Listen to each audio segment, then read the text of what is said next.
Good afternoon, good evening, and good night, depending on where in the world you are joining me from.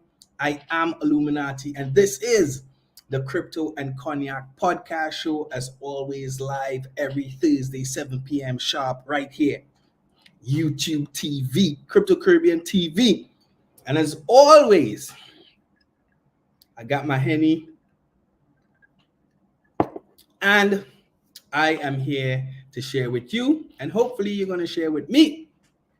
Guys, today is Thursday. Today is what? The 13th of June. You'll see in the background, I have, again, 2024 Hennessy Spirit of the NBA collectibles. But the NBA Finals has not been going very nice. You understand? I was expecting a very long, competitive competition. But it looks like the Celtics have already brought out the broom. Kyrie and Luka seem not to be able to stand in the way of the Mavs getting swept tomorrow. Will they be able to hold off for another game, another 2 games? Are they going to do the unthinkable? Are they going to become the first team ever in NBA history to come back from 3-0 down to win the NBA Finals? I don't know. You can't predict it. Just like you can't predict this crazy crypto market. So, before we jump into what we're going to be talking about this evening, as always, I have some housekeeping for you. I, 𝐿𝐿uminati, am not a financial advisor. Nothing that I share here on this podcast today, yesterday, last week, a year ago, 2 years ago, tomorrow, 2 years from now, or whenever, should never be misconstrued as financial advice. As always, guys, do your own research. This is always only about the ICE rule. It's all about information, conversation, and education. And speaking about ICE, you guys have no idea how excited I am about my ICE this evening, right? If you all really want to understand why, go and check out my Instagram. I'm going to post it shortly after the podcast. But I realize that we are all just kids, and we get very excited for the smallest of things. And today, I was made very, very happy, very, very excited by ICE. Yes, that is what I just said. Anyway, on to our story. So, guys, today, I want to talk a little bit about Bitcoin. I want to talk a little bit about why I got involved in Bitcoin. And I want to dispel something that I think is a huge myth about this space. I'm pretty sure it's a huge myth because it's one that I fell victim to for a very long time. It's why I might not be rich right now, because I should have gotten involved in 2014, 2015 when I first heard about Bitcoin. But this particular area of mythology around it dissuaded me. It dissuaded me in 2016. I would say even in 2017 when I threw a little bit of money at it, and that is that investing in Bitcoin is the way to create generational wealth. Yes, it is possible to create generational wealth using Bitcoin, using cryptocurrencies. However, you can do that in business. You can do that via education. You can do that via investments, whether it be real estate, whether it be stocks. You can do that by saving and having amazing discipline. You can do that in a lot of different ways, or rather you have been able to do that during the course of human history through a multitude of ways. And I would say that initially when I was coming into the space, or when I was initially hearing about Bitcoin, cryptocurrencies, it was from a lot of people who I would say came from spaces where they already had access to financial comforts, right? Their families may have built some level of wealth already, and they had access to certain spaces and to certain amounts of disposable income that made me think that they had the resources to take the necessary risk in this particular magic internet money space to be able to create further generational wealth for them. I also had the perspective that the people who did not come from that space were people who were huge gamblers, people who believed that they could throw this amount of money in, and on the other side of that, they could almost hit the lotto and again establish generational wealth for themselves. And this narrative around generational wealth has, I think, been pervasive in the crypto space, not because it is entirely untrue, but I think it is a narrative that excludes too many people that can benefit from what this particular technology, what this particular innovation, what this particular asset class allows for. And today I wanted to spend some time focusing on the other side of the coin, outside of generating generational wealth. How can Bitcoin, cryptocurrencies present a hedge against generational poverty? Because I think that's something that, I mean, it doesn't have the same ring to it. It's not quite as sexy. But the fact of the matter is that as significant as wealth is transferred from one generation to the next, poverty similarly is, because there are mindsets, there are socioeconomic conditions, there are a lot of things that are handed down from one generation to the next generation. And while I believe that each generation's responsibility is just to carry the baton further than they would have received it and hand it off to the next generation in a better space than they would have received it, oftentimes you find, especially in minority communities or low-income communities, that it feels like people have been running their entire life on a treadmill and they're handing the baton off to the next generation exactly where they received it. And that next generation is probably going to do the same thing on the treadmill.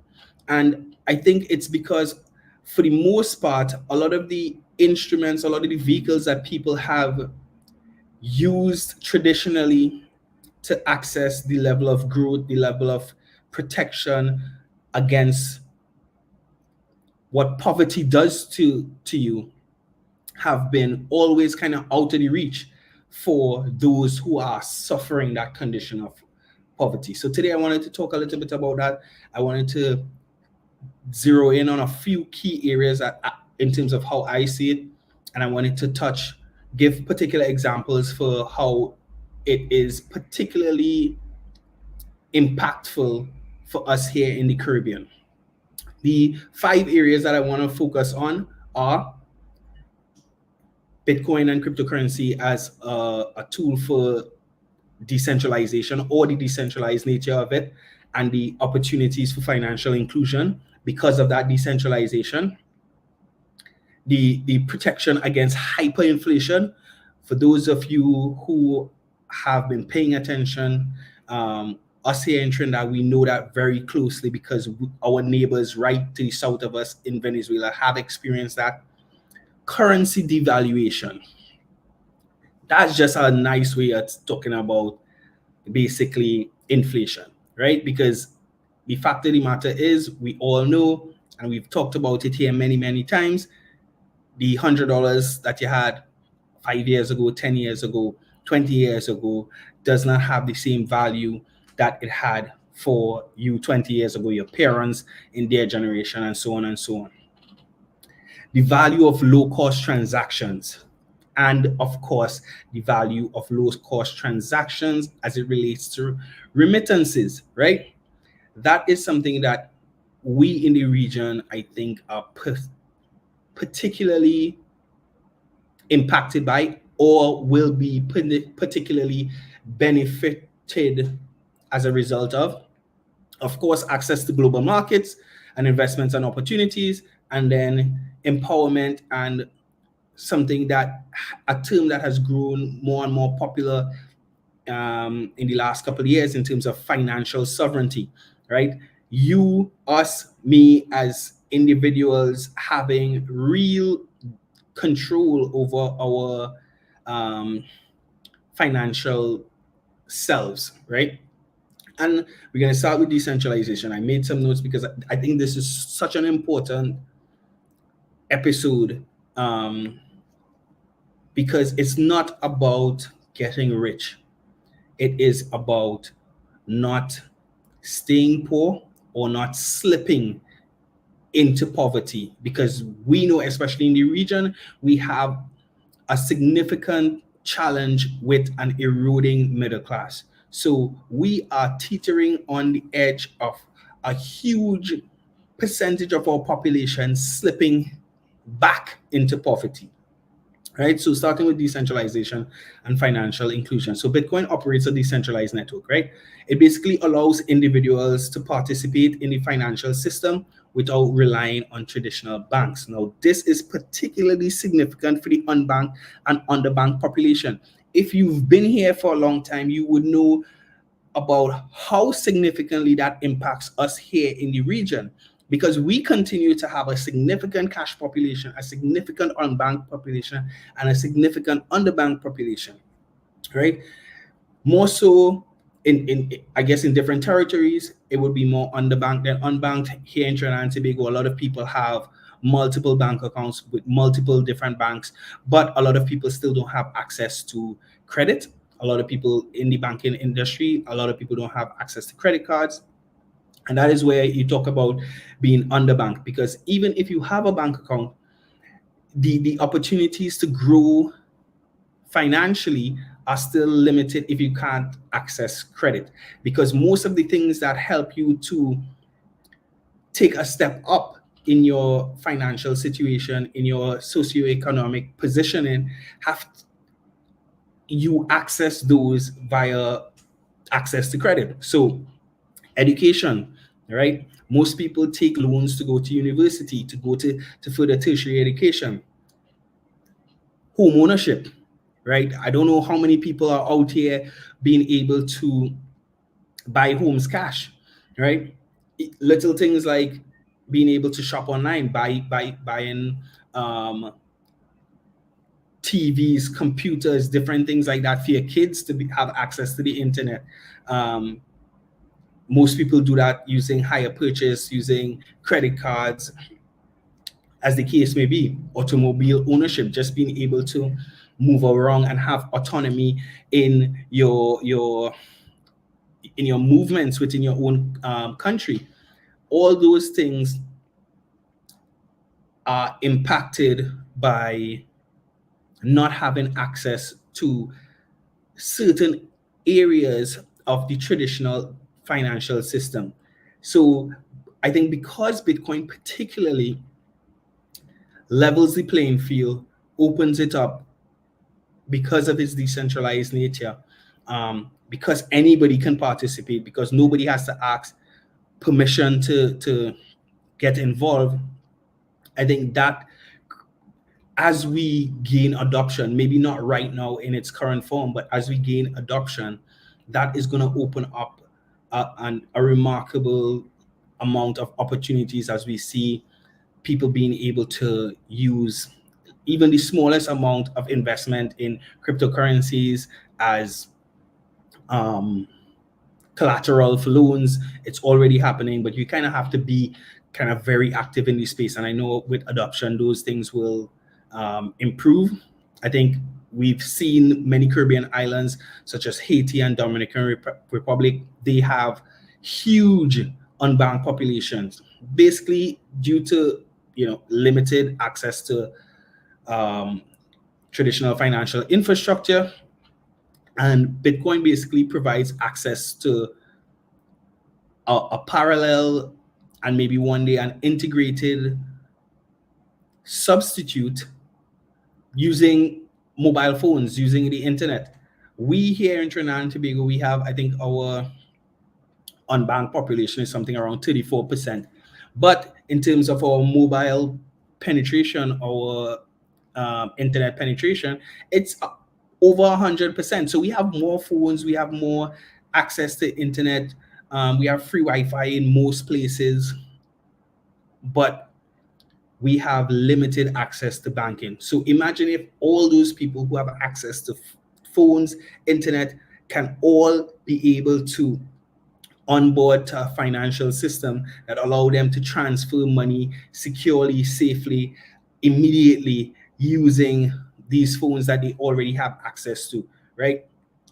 In places like Jamaica, we know that traditional banking services can be expensive. It could be difficult to access for people in some of the more rural areas, here in Trinidad as well. And, like I said, again, just using a digital transaction, using your mobile phone, you can now have access to shopping, credit, savings, loans, all these different things, right? So that's just one. What was the second point? Let me go back to my notes. Okay, protecting against hyperinflation and currency devalue. I kind of went into that already, right? In a lot of our Caribbean countries, we have very unstable economies. We have high inflationary rates because we are tied to, in most cases, the US economic system and the European economic system, and whatever happens to them impacts us. And their governments are making executing monetary policy to the benefit of their citizens. And those monetary policies may not necessarily benefit us here, but we are impacted by them because most of what we do, how we operate, how we transact, is impacted directly by what happens to the US. They say the US sneeze and the Caribbean catch a cold, right? So we have us being impacted by foreign monetary policy that impacts our economies, that results in high inflation rates. We see eroding savings, purchasing power. Again, we referenced what happened in Venezuela. And then when there is economic fallout in neighboring territories, that impacts their neighbors, because we have, as a result of what has happened in Venezuela, we have embraced a lot of, I wouldn't call them refugees, but Venezuelan immigrants who have come to Trinidad and Tobago to make a better life for themselves and their families. This obviously impacts our economy because it puts a strain on our tax systems. It puts a strain on our healthcare system, which is free, of course, and it can then, spiral from there. Now, how does holding, Bitcoin help with that? Even for the people who were in Venezuela, who may have been impacted by social unrest, those people who would have saved, built homes, built businesses, when it is time to leave that country and migrate to another country and hope to start over, it is absolutely impossible to move your house, right? You might try to sell it in some kind of fire sale and access some of the value that was in it. You might be able to sell your business again in some kind of fire sale. But if you are holding Bitcoin, if you're holding cryptocurrencies, you can literally leave with your phone in your hand or just your keys, your numbers, your not numbers, your words, your seed phrase. You could literally leave with that memorized in your head. Jump on a boat, jump on a plane, show up anywhere else in the world and be able to start over, knowing that every single bit of value that you would have accumulated, every single bit of savings that you would have accumulated in your home can be accessed to wherever it is that you decide to show up, right? So just from that one thing, it allows for people to kind of hedge against the potential of currency devaluation, the potential for social instability in their country that forces them out. The next point I want to touch on, of course, is the lower transaction fees and remittances. Now, a lot of Caribbean countries are highly dependent on remittances as a significant part of their GDP. Jamaica being one, Haiti being another one. The diaspora support is a significant part of the value proposition. But we know, and we've talked about it here many times, that a lot of that value is being eroded by these intermediary organizations like Western Union, like MoneyGram, who charge anywhere from 5, 10, sometimes as high as 30% of the value when you are remitting money back home to your mom, your grandmom, your sibling, your kids, whoever it is. And the real impact of that is that the $100 that you send home, only $70 is actually getting home to your family, home into your country's economy, because all these international companies, they are, for the most part, exporting the profits that they generate, right? So that immediately pulls funds out of your economy. So imagine, instead of sending $100 and receiving $70 into your economy, into your family's bank accounts, wallets, as the case may be, imagine sending $100 and 99.99 cents is what they get. Imagine how much that additional $29 multiplied by 100,000 or 1,000,000 transactions per year, what that does for any country's economy. And that is what is available to us using Bitcoin, using the Lightning Network as we transact, right? Now, in terms of access to global markets and investment opportunities, Bitcoin allows individuals to participate in global economies and access investment opportunities that might otherwise be unavailable to them. This can help diversify income sources, reduce reliance on local economies, which may be more volatile or limited in opportunities. Now, I could speak to this firsthand.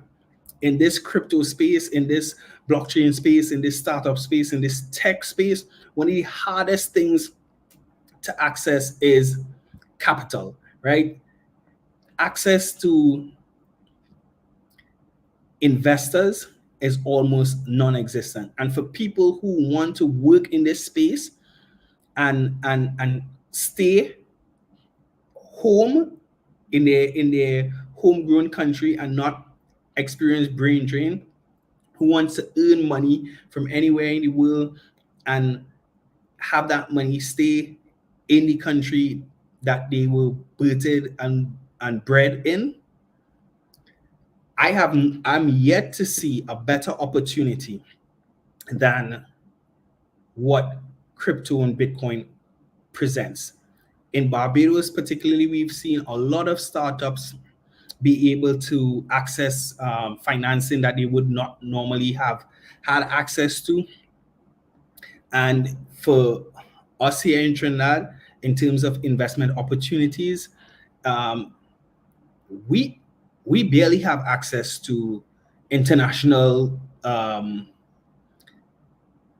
purchasing power because of the restrictions around US dollars. We much less to be able to participate in the international stock markets, the US stock market. A lot of those things have kind of improved over the last 2 or 3 or 4 years, but for a long time, we couldn't participate in those markets. Bitcoin now opens it up where individuals can participate in a global 24/7 live market, which is the cryptocurrency market.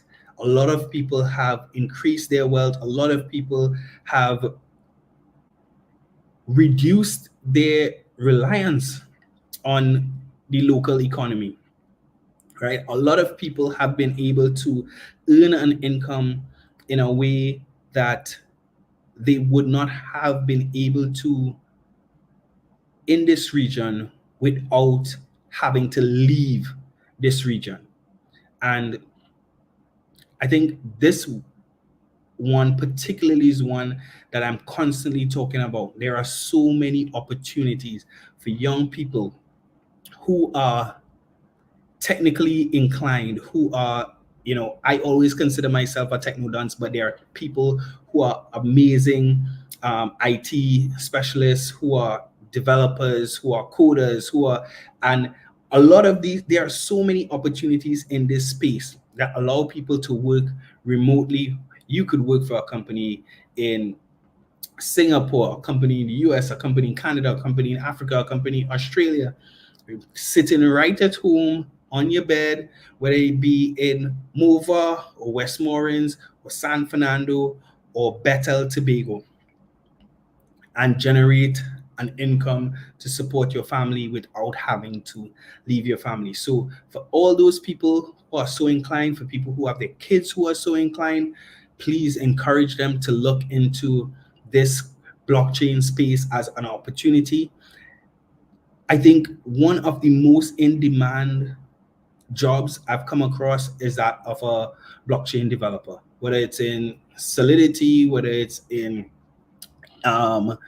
EVM, any of the EVM compatible chains, whether it's Bitcoin itself. I mean, I think the opportunities are immeasurable. And then finally, in terms of empowerment and financial sovereignty, right? Bitcoin allows individuals to have control over their own money, free from government, free from intervention or censorship by corporations. And we have all lived in this world where, in this generational time, where for the most part in the West, we have had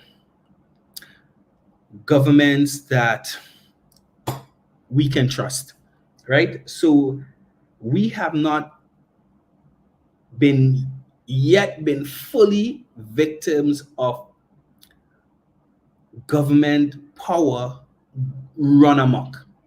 But it feels like every day we get closer and closer to having our liberties being eroded. And I think more than ever, the value of having control over your own money is becoming so much more important, that banks can freeze your money, they can decide what you can do with your money, they can decide who you can give it to, that they have so much control into the money that you've worked so hard for, the money that you've paid taxes on, the money you've sweat and bled for. For me, it's something that is one of the scariest things as I, journey through life. And I think, if nothing else, having that control, we know what has happened in other territories where governments have seized funds of their citizenry.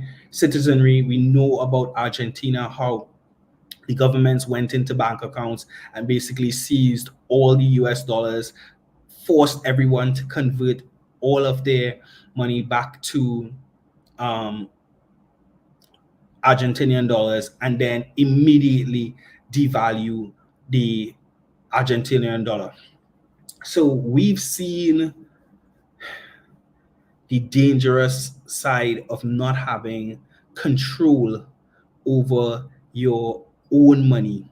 We have seen, and maybe it's just a glimpse, but it might seem very, dystopian and matrix and, AI, but I think, and maybe a little paranoid, but I think it, and even when I have conversations, because I'm involved in so many different spaces, people in the mainstream are very much pushing digital money and digital financial ecosystem forward, but not necessarily blockchain, right?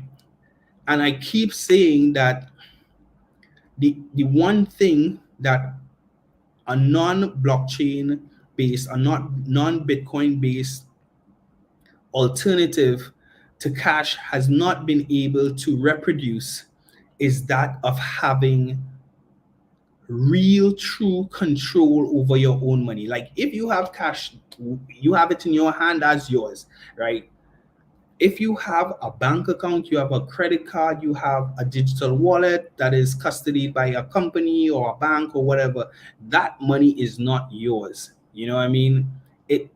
It's kind of yours, but at any point in time, and if you ask Mr. Tony Chow, you'll understand, because they could reach in, whether you're doing wrong things or the right things, they could reach in, they could put a hand on it, and they could say, you know what, this is ours now. And we've seen examples of that across our region. Unfortunately, Haiti, we keep coming back to Haiti, and it's unfortunate, but that's the nature of the thing. And so for me, before you start worrying about and focusing on becoming a billionaire and a millionaire and becoming wealthy and generational wealth and my kids set up for life and this kind of thing, I think we should be as focused on just making sure that the dollar that we have today that could buy, or maybe not a dollar, because a dollar can't really buy nothing, but the $6 that we have today that could buy a doubles today, that whatever that $6 represents for us, that 10 years from now, we could still buy a doubles or two doubles, right? Because we've experienced this before, we've lived this before, right? Like I always say, when I started working, a doubles was $1. Yeah, so if I put on that dollar, say, you know what, I could save that dollar for the next 20 years, and I will be able to buy real doubles, right? I'm gonna save $1 every day, every year for 20 years, and I have $20, and I'll be able to buy 20 doubles. 20 years later, I have $20, but now I could only buy 3 doubles. And that's what we're trying to avoid, because if I was saving that $20, hoping to be able to buy 20 doubles for my kids, my wife, I'll give this child 5 doubles, I'll give this child 4 doubles, my wife will hold her 5 doubles, and I will have the rest.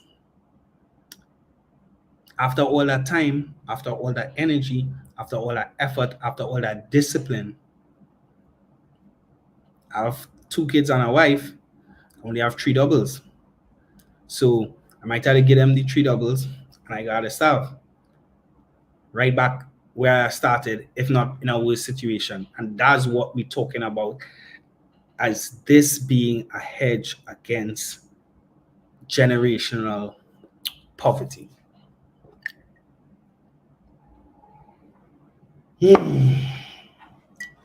So shout out to my boy Steven, always in the house. So guys, honestly, if you never share this podcast, if you never send it to a friend, to send it to a friend. If you never like, if you never comment, I think this is the one we need the algorithm to boost. So tell a friend to tell a friend. Like, subscribe, help your boy out to get the word out. Right? In the meantime, in between time. Oh, before we go. So every week I've been updating you guys on what has been going with our fund. Right? We started with 10,000 TT or 1,250 USDT worth of investments, right? And we celebrated when we went up to $1,368. We celebrated. We were over $1,300. We were over $100 US up. But the last week been rough. So right now the pot stands at $1,199, $1,199. We are in the midst of a correction. Personally, I'm hoping that it stays that way all the way till the end of the month so that I could train, because remember I told you all I was going to start DCAing at the end of the month, so I could train my little $100, buy a little cheaper, and we'll keep growing. Again, this is not the same way. It wasn't any reason to get too excited when we went to 1368. It is not the time to panic when it hits 11.99, because we're not here for just a good time. We're here for a long time, right? So we're gonna keep going until July next year. Maybe we'll look at what it is around my birthday time, man. We're gonna drink a drink and we're gonna celebrate where it at next year, right? So until next week, guys, Illuminati telling you, as always, I believe, I don't know if you believe, but adoption is inevitable. Are you going to be part of it? Or are you going to be looking in from the inside saying, I wish I did, like I did? So, in the meantime, in between time, Illuminati out. Guys, be blessed, be safe. I don't know if we'll still have basketball by the time this episode roll around next week, you know. But we might have a champion and we're going to talk about it, right? So guys, drink and degen responsibly. Illuminati out. Be blessed.